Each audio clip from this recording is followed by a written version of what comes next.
I'm female and live alone. I live at the end of a townhouse complex, tucked away at the end of the driveway, and instead of a garage, I have a large open carport. My NBN box for internet in Australia, where you connect the Ethernet cable from your router, is outside on the brick wall in the carport. On the other side of that wall is my bedroom. More importantly, my bed. A few nights ago at 3:30 a.m., I woke up to a weird sound on the other side of the wall. I went and looked and saw a strange man walking down the driveway. When I went into the carport, the light was on, the power point was turned off, and the Ethernet cable ripped out, and the port was broken. He had taken the cover off the NBN box, and that's what woke me up when he was putting it back on. Pretty sure he was looking for a spare key so he could get into my house, because this is a classic spare key hidey hole, and quickly bailed when he realized there wasn't one. Annoyingly, he also broke the Ethernet port, leaving me with no internet for days. I've never been so relieved that I don't have a spare key. The night someone tried to kill us because we were ethnic.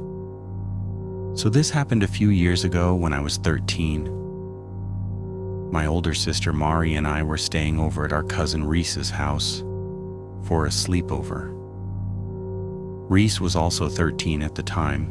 It was late, we'd already gone to bed, and a movie was playing quietly in the background for white noise. Reese and I were sharing her double bed while Marie was on the floor in a sleeping bag scrolling through her phone. Also important for later, our Uncle C was staying over that night while our Aunt Amber watched his kids, Trace and Vinny, at home.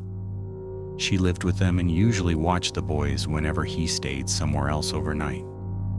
It was around 2:40 in the morning when I was half asleep and suddenly heard scratching coming from the window. Now, Reese's room had 2 windows, one facing the neighbor's house and one facing the backyard. The scratching was coming from the backyard window, and before anyone says it was probably a branch, there weren't any trees or bushes close enough to even touch the window. At first I tried convincing myself it was nothing, but the scratching kept happening. So I got up and walked around the bed to look outside. Mari noticed and asked what I was doing, but before I could answer, we both heard the noise again. That immediately woke Reese up too. The 3 of us just sat there for a second debating whether we actually wanted to look outside. Unfortunately, I did. There was a man standing in the backyard staring directly at me through the window. I nearly jumped out of my skin. What makes this even creepier is that Reese had 2 dogs that barked at literally everything. So none of us understand how this guy got into the backyard without alerting them. The second I backed away from the window and told Marie and Reese what I saw, we all bolted into the living room where my grandmother, Nona, and my uncles were. Right after we got there, we heard loud banging coming from Reese's room. Reese screamed and started crying.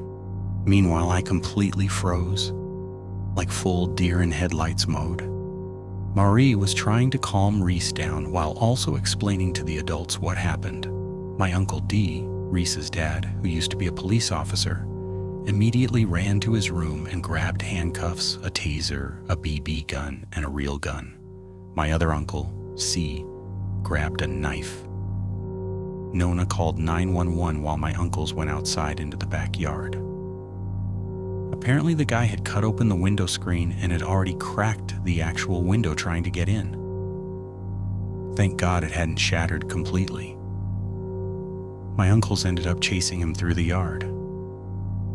Uncle D shot him with the BB gun, and together they tackled him and got him restrained in the handcuffs until the cops arrived.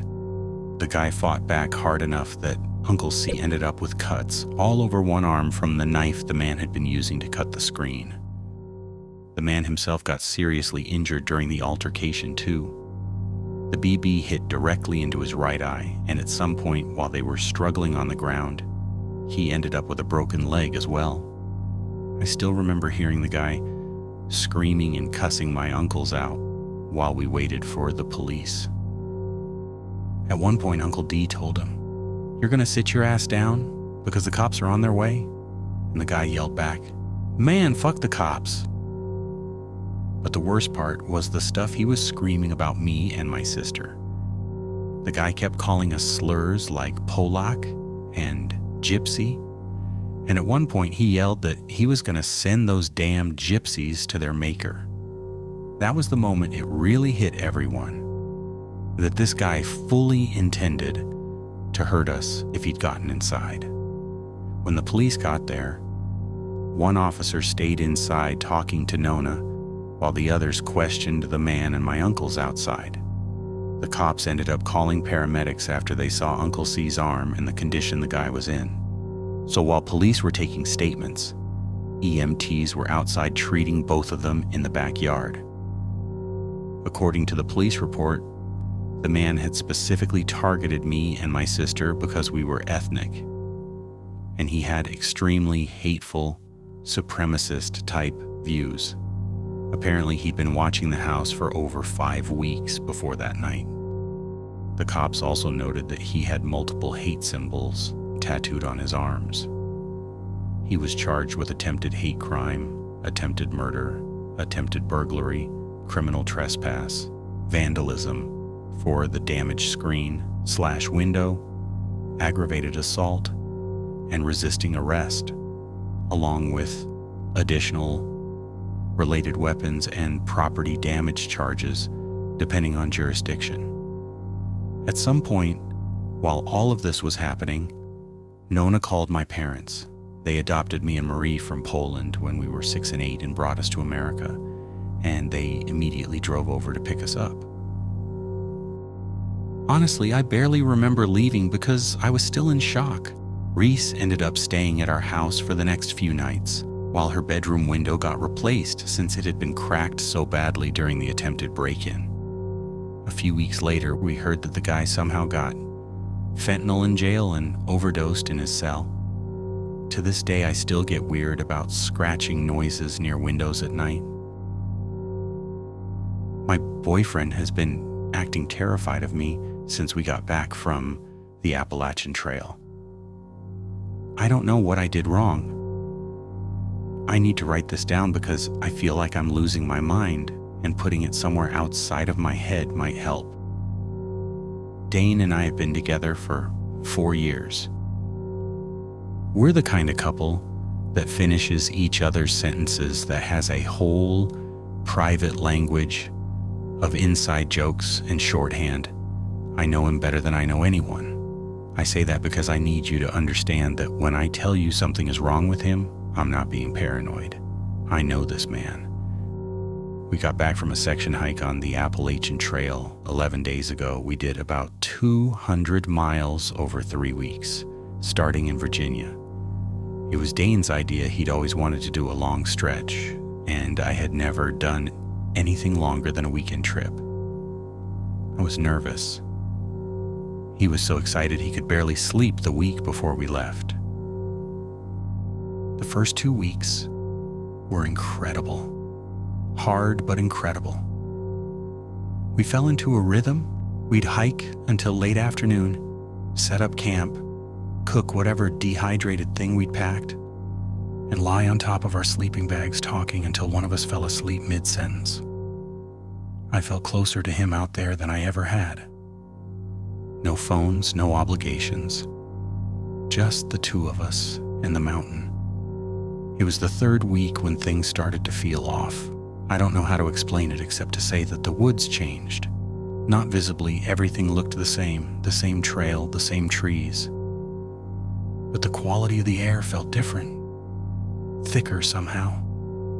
Like the atmosphere had shifted by a degree you couldn't measure, but could feel in your chest. Dane felt it too. He got quieter. He'd always been the one pointing things out. Look at that ridge. Look at that bird. But he stopped. He just hiked. eyes forward, jaw set. On the fourth night of that week, I woke up in the middle of the night, and he wasn't in the tent. I found him standing about 20 feet away at the tree line, just standing there looking into the dark. I called his name and he turned around so fast it startled me. He looked, I don't know, not scared exactly, more like he'd been caught doing something. He said he'd needed to use the bathroom. We went back to the tent. He didn't sleep after that. I could feel him lying awake next to me all night. We finished the hike 2 days later and drove home. I thought once we were back in our apartment with our things and our routines, he'd return to himself. He hasn't. He flinches when I touch him. Not every time, but enough that I've started hesitating before I reach for him. Last week I came up behind him while he was doing dishes and put my hand on his shoulder, and he made a sound, not a word, just a sound, and stepped away from me. He apologized immediately, said he was jumpy lately, blamed it on bad sleep. He's not sleeping. I hear him up at all hours. But when I get up to check on him, he always comes back to bed right away, says he's fine, and lies there stiff as a board until I fall asleep. He started locking the bedroom door at night. We share a bedroom. We share a bed. For the past 6 days, I've been waking up on the couch with no memory of getting there, and the bedroom door locked from the inside, and Dane on the other side of it claiming he has no idea how I ended up in the living room. He says I must be sleepwalking. He says it gently, the way you say things to someone you're frightened of. I asked him last night to please just tell me what was wrong. I sat across from him at the kitchen table and I asked him to look me in the eye and tell me what I had done. He looked at me for a long time. His jaw worked. I watched him decide something. He said, "You haven't done anything. I've just been in my head since the trail. I'm sorry." He reached across the table and squeezed my hand. He let go after less than a second. I went to the bathroom after dinner and stood at the sink for a long time.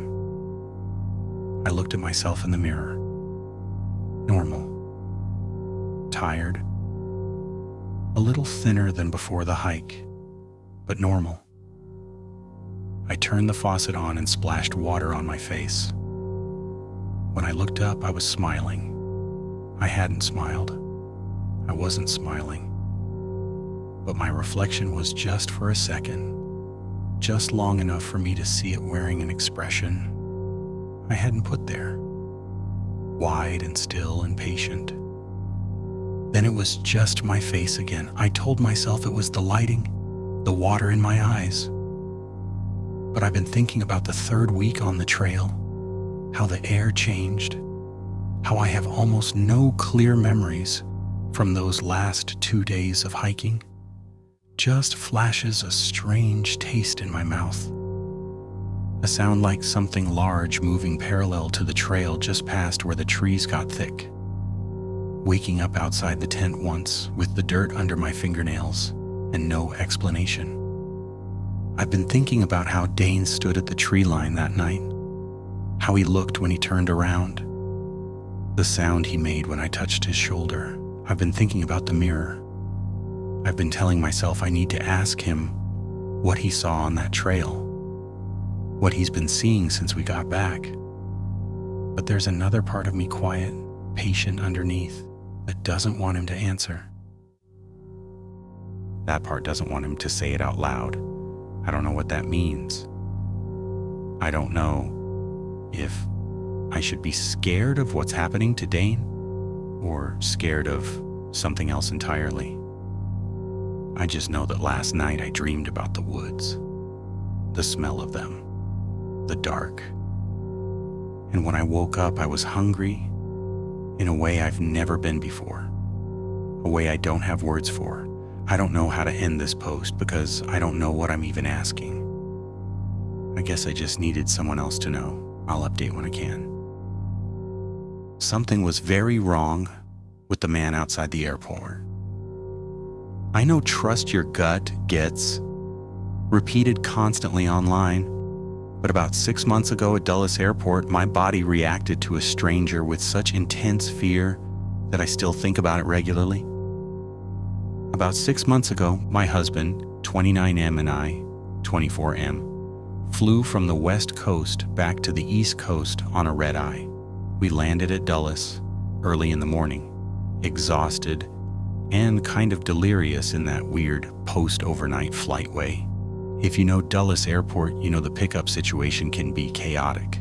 Arrivals gets backed up constantly, so instead of waiting downstairs, we took our luggage upstairs to departures because pickups there are usually way faster.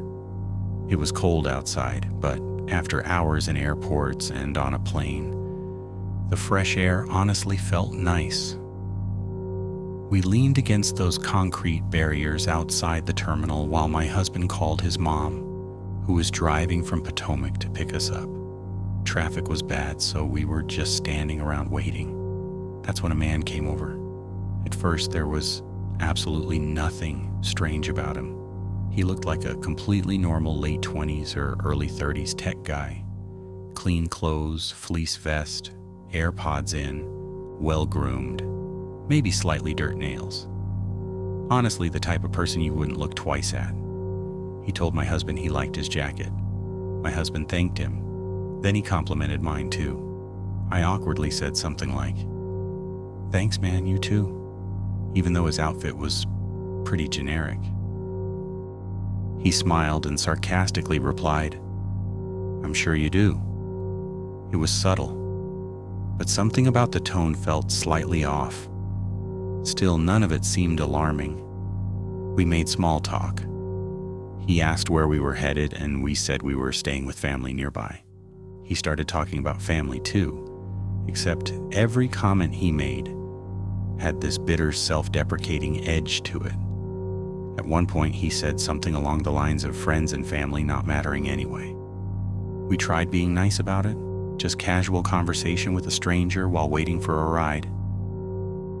Then something changed. I cannot explain this properly without sounding insane, but the atmosphere shifted so suddenly that I physically felt it. I got chills all over my body. Not anxiety, not nervousness, actual primal fear. The guy's expression changed completely. He was still talking normally, but the way he was looking at us suddenly felt deeply wrong. The only way I can describe it is that he looked at us like he wanted to hurt us. There was this intense anger behind his eyes that absolutely had not been there before. I remember noticing he had no luggage at all, just a backpack, which struck me as odd because he'd mentioned getting off a long flight. Then somewhere in the conversation, he casually said, "I don't have a home." Again, none of this sounds terrifying written out. But standing there in that moment, every instinct in my body was screaming at me that something was wrong with this person. My husband usually gets absorbed in conversations and doesn't pick up on weird vibes immediately, but I knew I needed to get away from this guy without escalating anything. So instead of abruptly saying we were leaving, I quietly walked back inside the airport and down the ramp toward arrivals, leaving my husband outside talking to him. I made up an excuse that I had to go to the bathroom, and he just said, "Oh, the bathroom, huh?" I know that sounds terrible, but genuinely thought if I acted alarmed or made it obvious I was scared, something bad would happen. Once I got downstairs, I called my husband and told him as calmly as I could, "You need to come inside right now. Something is seriously wrong with that guy." While I was on the phone, I could hear the man say, "Oh, is that your friend? Tell him to come back out." My husband wrapped up the conversation politely, saying something like, "Nice meeting you, man." And the guy responded in this cold, almost mocking voice, "Yeah, I'm sure you really mean that." The way he said it genuinely made my stomach drop. A minute later, my husband finally came back inside. The second I saw him walk around the corner, I felt relief wash over me. Before I could even explain myself properly, he immediately said, "No, I get it, that felt really fucking scary." That was the moment I knew I wasn't imagining it. We waited inside until my husband's mom arrived. The second we got into the car, she started asking how we were, excited to see us after we'd been away for a while. And honestly, I was relieved to see her too. Not just because we hadn't seen her in some time, but because it genuinely felt like, she had unknowingly pulled us out of something awful. The entire time we were driving out of the airport, I had this horrible adrenaline still running through me. I immediately started trying to explain what had just happened, talking too fast, trying to describe why the interaction had scared me so badly. But the more I tried explaining it out loud, the more impossible it sounded. Nothing had technically happened. The guy never threatened us, he never followed us, he never raised his voice, and yet I have never felt a stronger instinctual fear response in my life.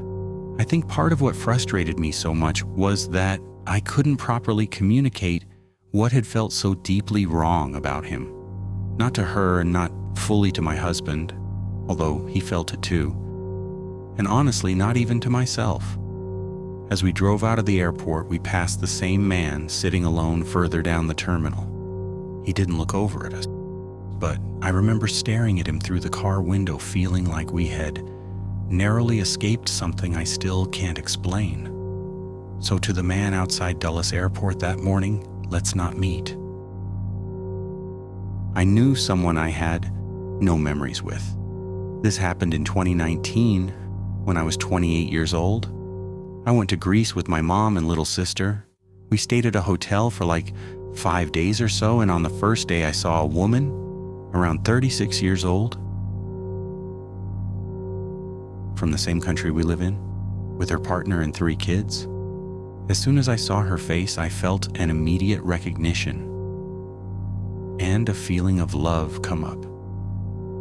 It was a very strong, undeniable feeling, not like, "Oh hey, I think I know her." No, it was like a very obvious OMG, I'm so happy to see her again. And I love her so much. It felt like I've been close with her my whole childhood, like a family member. Mind you, we have different ethnic backgrounds, even though we live in the same country. So she definitely wasn't family. Anyway, I tell my mom this and she's like, "Yeah, I actually got the same feeling, the feeling of knowing her." I'm like, okay, cool, I'm not the only one, but oh, holy moly, this is weird. For the next few days, I was going through my memories and trying to find out where I knew her from. I just couldn't shake this feeling off of me. It was too weird. And I'm the kind of person who, when confronted with something inexplicable, needs to find the answer. At the last night of our stay, my mom, my little sister, and I were drinking some mocktails at the pool.